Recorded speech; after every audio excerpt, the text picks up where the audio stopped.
Olá, amigos. Você sabe o que é apologética de jardim da infância? Pois é. Apologética de jardim da infância é o que nós temos visto em alguns comentários, em muitos comentários aí de supostos apologetas. E eu acho muito engraçados esses comentários. Nós vamos falar um pouquinho sobre isso nesse vídeo de hoje, tá bom? Antes de mais nada, feliz sábado a todos. É um prazer enorme estar com vocês. Aqui mais um vídeo no nosso canal. Queremos ter mais vídeos sempre. E hoje um vídeo especial. Eu já queria ter gravado esse vídeo há alguns dias falando sobre apologética Jardim da Infância. Mas antes de falar sobre o tema específico, deixa eu só falar para vocês hoje, nesse dia de sexta-feira, quando eu estou gravando o vídeo, nós gravamos o diálogo com o pastor Carlos Vailate, uma pessoa educada, porque aqueles que conhecem não precisam ser mal educados. E ele, muito tranquilamente, nós conversamos no Vejam Só sobre o Tártaros em 2 Pedro 2,4. Você viu lá no canal do Ricardo Oliveira falando sobre 2,9, mas efetivamente foi um erro meu. Eu também efetivamente pensava que era 2,9, mas entrou também. Mas depois, quando eu conversei com a produção do Vejam Só, eles falaram, não, é 2, não, é 2,4. Infelizmente, em decorrência do tempo, tanto o pastor Vailate quanto eu ficamos limitados, e o próprio Vejam Só viu isso, nós ficamos limitados, tratamos de falar, mas ficamos limitados e conseguimos falar apenas sobre questões acessórias, sem entrar diretamente no mérito exegético do texto. E isso é, causou ali, inclusive, do próprio Vejam Só, do Zeca, que foi o apresentador, a solicitação de que nós falássemos uma segunda vez sobre o tema, a partir de onde terminamos. Nós falamos sobre questões acessórias, foi muito legal, sobre tradição judaica, sobre textos pseudepígrafos e etc. Falamos um pouquinho sobre Tártaros na cultura, na cultura grega, em Hesíodo, no livro de Enoque, Jubileus, pseudepígrafo, sobre questões de interpretação e preconceito. Ou seja, foi muito bom. Mas quando nós começamos a falar do texto efetivamente, foi engraçado, porque acabou. Não tinha mais tempo. E aí o que a gente faz?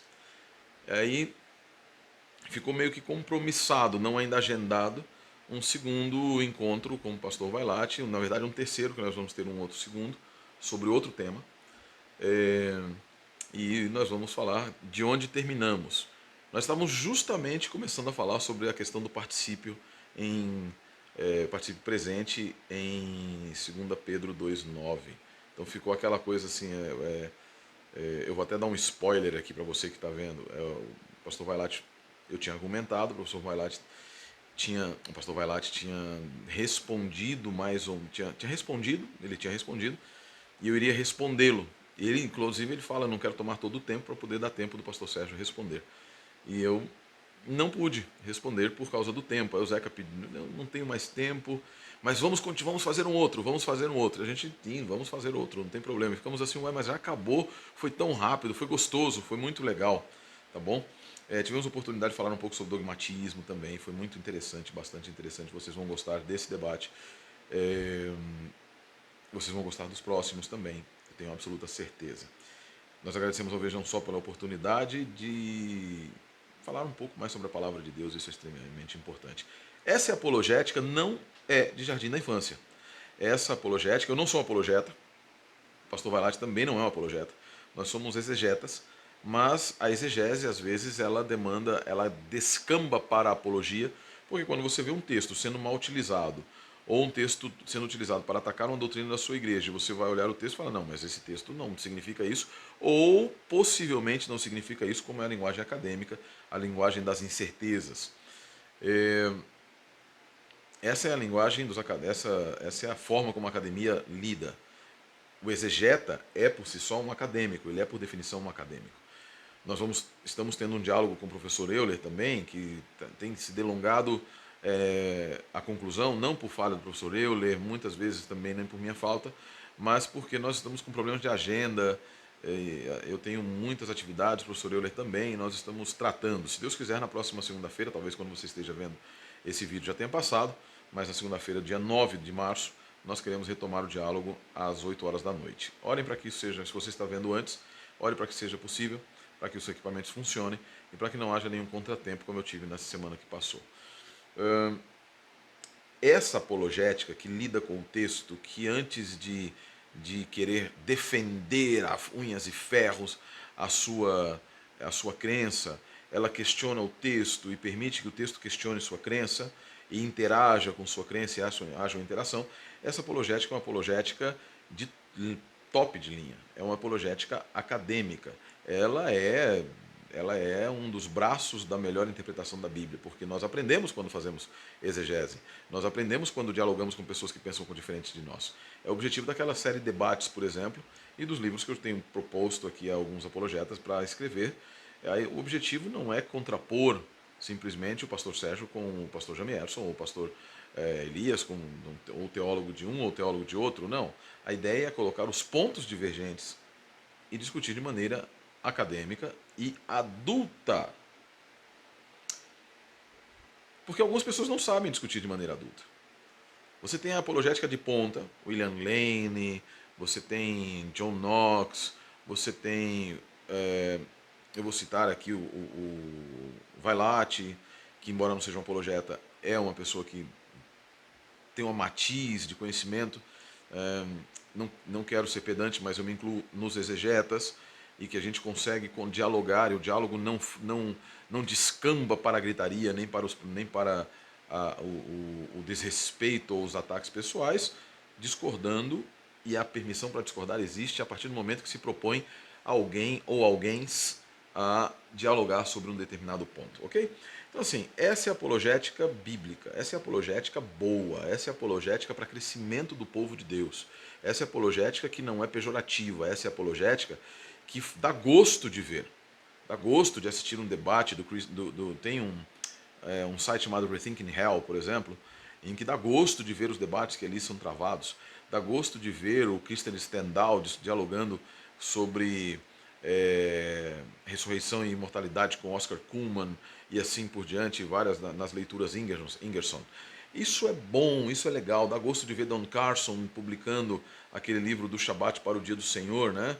Que é uma resposta, uma análise acadêmica da tese de doutorado do Dr. Samuel Bakioki, que, por incrível que pareça, os apologetas parece que às vezes não conseguem entender os falsos apologetas, os apologetas de jardim de infância.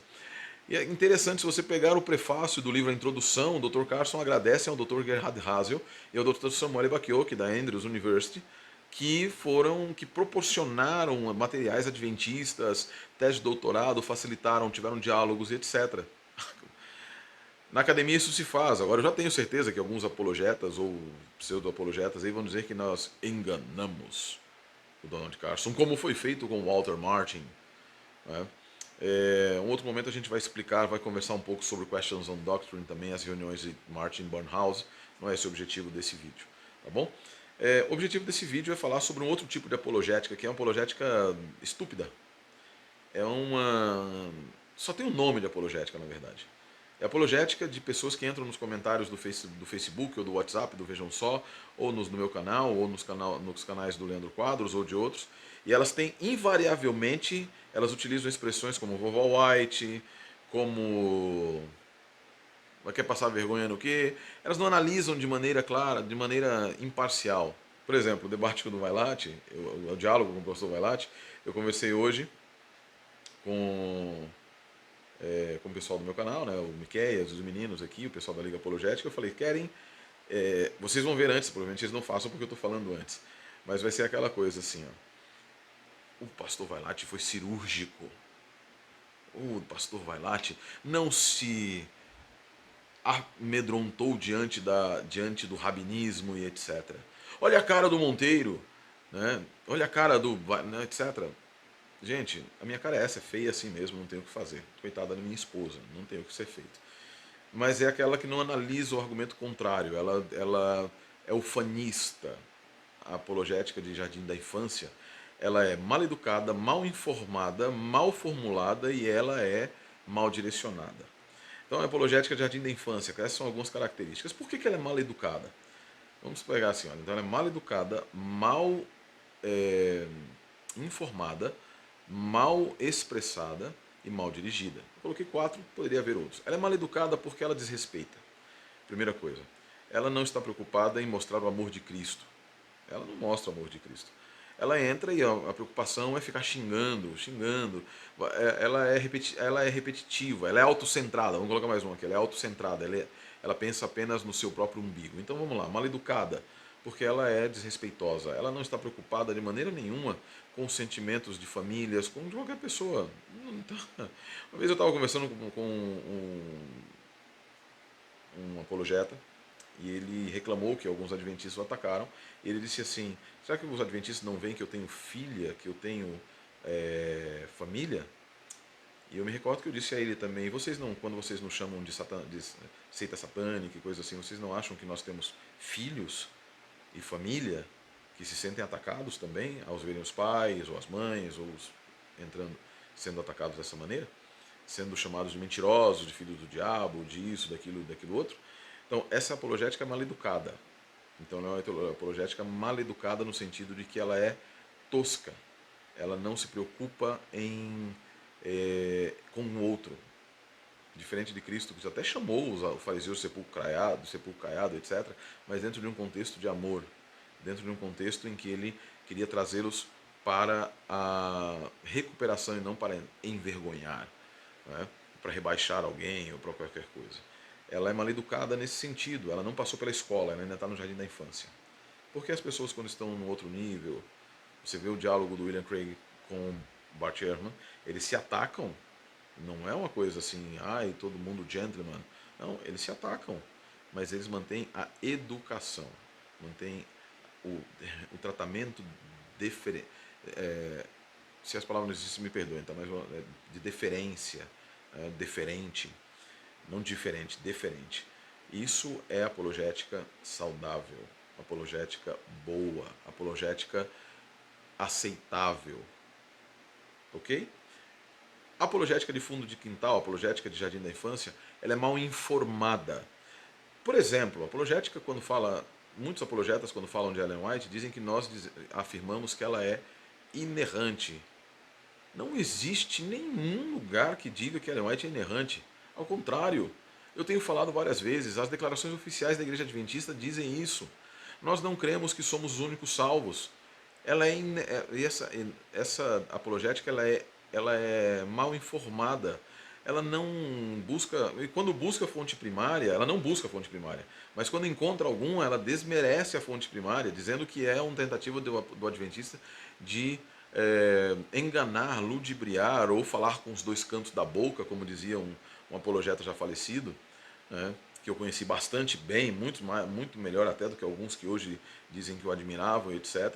Conheci bastante bem e o conheço de uma maneira que vocês se surpreenderiam com as características deste homem. E eu tenho outra pessoa que conhece também, o Marcos Alves, conhece a esse mesmo apologeta como uma pessoa dissimulada e etc., que falava pelos dois cantos da boca, efetivamente. Então é mal informada porque não se preocupa com fontes primárias e quando as toma, as reinterpreta ao seu bel prazer. Lê um texto e coloca 230 páginas depois para poder falar o que o texto não diz e se contenta com isso. E se contenta com isso, é mal informada, não conhece aquilo que diz que conhece. Vive batendo em pessoas que afirmando espantalhos, criando espantalhos e destruindo, querendo destruir a fé, uma fé que nem a pessoa nem tem. Falando que você crê em alguma coisa e deixando outro, como eu creio nisso? Desde quando? Isso, ela é mal educada, porque além da má informação, por ser mal informada, ela quer apresentar como verdade absoluta e não aceita o contraditório. E ela apresenta como sendo combativa e ela é mal educada nesse sentido. Ela é mal educada, mal informada, ela é mal direcionada. Primeiro vamos falar do mal formulada. Ela é mal formulada. Por que ela é mal formulada? Porque uma apologética de verdade ela tem uma argumentação lógica. Ela começa com proposições, ela faz questionamentos, ela tem inferências, ela tem deduções, usa o pensamento indutivo e ela tem conclusões. Simples assim. É filosófico. A apologética mal informada, ela não tem como ter boas informações para criar bons argumentos. É aquilo que no conceito do Riven Forstein utiliza a chamada mediação, chama de input.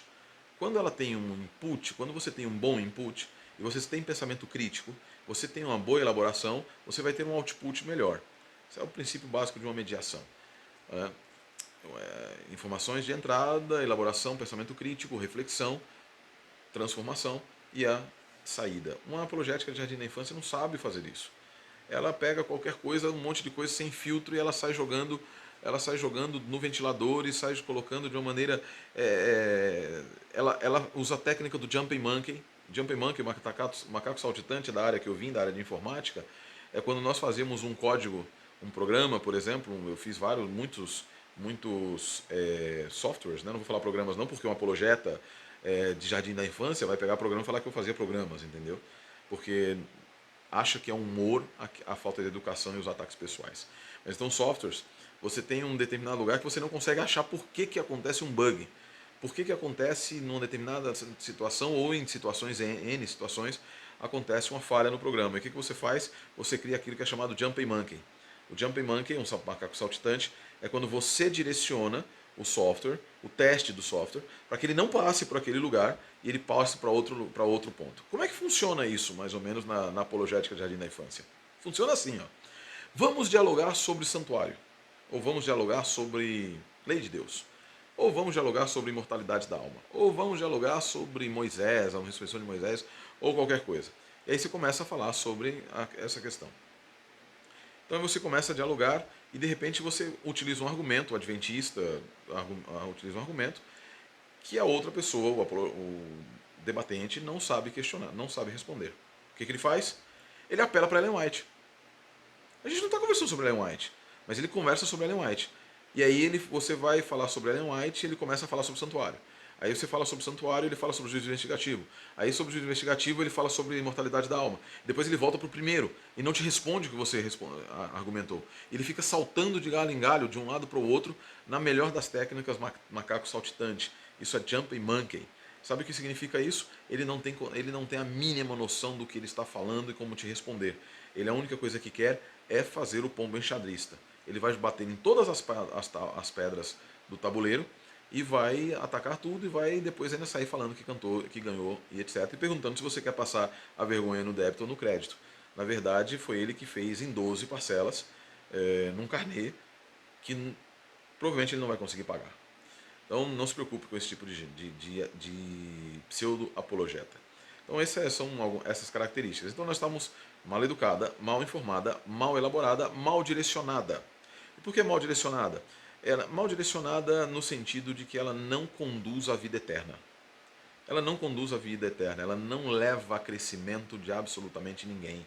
Ela não converte ninguém. Ela simplesmente achincalha e humilha. E quando ela quer achincalhar e tentar humilhar, ela demonstra o caráter daquela pessoa que é um falso apologeta. Né? Um bom apologeta, ele não busca converter o outro, ele nem convencer. Ele apresenta evidências. E ao apresentar evidências, ele demonstra que o seu argumento é superior. E o outro é que deve ficar com a elaboração das respostas ou com o resumo ou com a reflexão a respeito da fraqueza do seu próprio argumento e aí buscar uma mudança, uma transformação ou fortalecimento do seu próprio argumento. O apologeta de Jardim da Infância ele não está preocupado com isso não. Ele não quer que o adventista se converta. Ele quer dizer que o adventista é filho do diabo e ele quer que o adventista aceite que é filho do diabo. E ele quer ir na televisão dos adventistas dizer que o adventista é filho do diabo. Ele quer falar que todo mundo é filho do diabo, filho de Satanás e coisas parecidas e que ninguém o questione. Que ninguém questione absolutamente jamais aquilo que ele está dizendo. E quando você questiona, ele começa a falar: não fale mais o meu nome, filho do diabo, mentiroso, satânico e etc. Aí você questiona por que ele está falando isso, por que ele não responde, e ele continua agora com brincadeirinhas, com fanfarronices e etc. Por quê? Porque não saiu ainda do jardim da infância na vida, muito menos na apologética. Por último, ela é autocentrada. E por que isso? Porque o apologeta de jardim da infância, como toda criança mimada, ele apenas vê o seu próprio umbigo. O brinquedo é meu, a bola é minha. Eu deixo você jogar se eu quiser, não deixo você jogar se eu não quiser. Eu vou pegar a bola e vou até furar se for necessário, mas eu não vou deixar você ficar feliz. Você quer ser um apologeta de verdade? Pense nessas 5 características de um falso apologeta. de um apologeta de jardim da infância. Passa para a próxima. Não fica nessa, não. Faça como os bons eruditos que dialogam, que conversam, se respeitam, não entram no canal dos outros para poder ficar falando bobagens, mas se forem questionar, e hoje, por exemplo, uma pessoa me questionou, ou ontem, na verdade, me questionou sobre a interpretação do Eclesiastes 9. Eu não concordo com a interpretação dele, mas ele fez uma interpretação. E com todo o respeito, e eu parabenizo a ele, eu não me recordo o nome, depois eu posso até falar no outro momento. Ele fez a apresentação dele, do argumento dele, eu disse eu não concordo por causa disso, etc. Ele entendeu que eu tinha falado, não, eu não te disse isso, eu estou te falando do argumento lógico que vai chegar. Mas mesmo quando eu percebi que ele ficou um pouco chateado, eu peço perdão também se ele ficou chateado, mas mesmo assim ele continuou com a educação, porque ele não é um apologeta de jardim da infância. Ele não, talvez não esteja no nível da academia do William Lane, eu também não estou, porque eu não sou um apologeta, mas ele tentou formular a sua interpretação e é válido formular a interpretação, por mais que eu acredite que a interpretação é inválida. A estes eu respondo no meu canal. A estes eu respondo por mais que eu discorde. Às vezes nós vamos ter um pouco de brincadeira, eu vou ser um pouco sarcástico, vou aceitar também, porque quando eu quiser estabelecer um diálogo, é porque eu vejo valor na sua proposta de diálogo, ao invés de porque eu percebo que não é um apologeta ou um simples ataque de alguém que está no jardim da infância do conhecimento bíblico. Tá bom? É, tudo isso dito, quando eu não responder, não é porque também você é um apologeta de jardim da infância, eu preciso deixar isso claro. É porque muitas vezes eu não tenho tempo, não tenho tempo. E eu quero deixar uma última mensagem aqui falando sobre isso de tempo. Gente, eu não respondo, não adianta ficarem lá mandando pelo Facebook, lá no Facebook. O Facebook tem uma característica, o meu está configurado para não aceitar mensagem de quem não está na minha lista de amigos. Tá bom? Então assim, eu não recebo. Uma vez ou outra eu entro lá naquele spam do Facebook e tem um monte de mensagens lá e tem 700 mensagens. Eu não consigo responder. As pessoas me mandam, e também algumas pessoas me mandam assim, pastor, tal coisa. E aí eu demoro, porque eu não vi. Depois quando eu vou olhar já tem um monte de pontinho de interrogação. Eu falo, mas eu não sei nem o que, que é. E aí tem 30 mensagens antes, como se eu tiver. E eu não consigo ver as mensagens. Outra coisa no Facebook também. Eu até peço desculpas a um amigo, Julius, né, se não me engano. Ele me mandou uma mensagem, mas eu não consigo. Eu vim da área de TI, eu tenho uma característica que é bem psicológica mesmo. Se eu tiver que dar mais do que 3 page downs em uma mensagem, eu não leio. Eu leio até o primeiro só. Tá? E aí eu realmente não consigo ler. Até quando eu estou lendo, eu leio os livros, eu leio a primeira, lá de início, eu uso uma técnica de leitura, que eu leio logo no início aquilo que é importante, o restante eu verifico, a não ser que seja argumentativo, eu faço uma leitura muito dinâmica, leio primeiro, depois eu leio leio de uma maneira mais dinâmica. Geralmente os meus livros eu faço 3, 4 leituras de cada livro para poder aprender bastante. Eu leio bastante, trato de ler rápido a primeira, depois vou lendo mais devagar e etc. para chegar numa compreensão mais plena. Mas assim, isso não tem nada a ver, nada. É só para dizer para você que eu não consigo ler. É, posso ser até chato, posso até ser chato. Uma outra coisa, eu não gosto daquelas mensagens motivacionais que tu manda para todo mundo em grupos. Então não manda não, por favor, eu não queria bloquear ninguém no WhatsApp ou no Facebook. Às vezes eu recebo mensagens aqui, o pessoal pegou um vídeo e mandou para todo mundo no Facebook. Eu não vejo, eu não vejo. E aí fala, mas pastor, é chato isso. Não, realmente, eu não gosto. Eu sou chato. Olha só isso aqui, eu sou chato. Pergunta pra minha esposa. Eu sou bem chato com relação a isso. Tá bom? No mais, queridos, estamos à disposição. Tenho respondido algumas lá do WhatsApp. No canal, no e-mail, tem chegado menos perguntas, mas temos tratado de responder algumas também. Ou selecioná-las para as lives. A próxima semana, se Deus quiser, teremos uma live. Se não houver nenhum problema, tá bom? Deus abençoe a todos vocês. Prazer enorme estar aqui. E vamos juntos em direção à Canaã Celestial, crescendo. Nós já saímos do jardim da infância. Vamos continuar andando até sermos doutores. E quando vai acontecer isso, não é doutor da lei. É doutores em conhecimento da palavra de Deus, quando Deus mesmo for o nosso orientador e nós passarmos na banca, que é estarmos nas mansões celestiais. Tchau.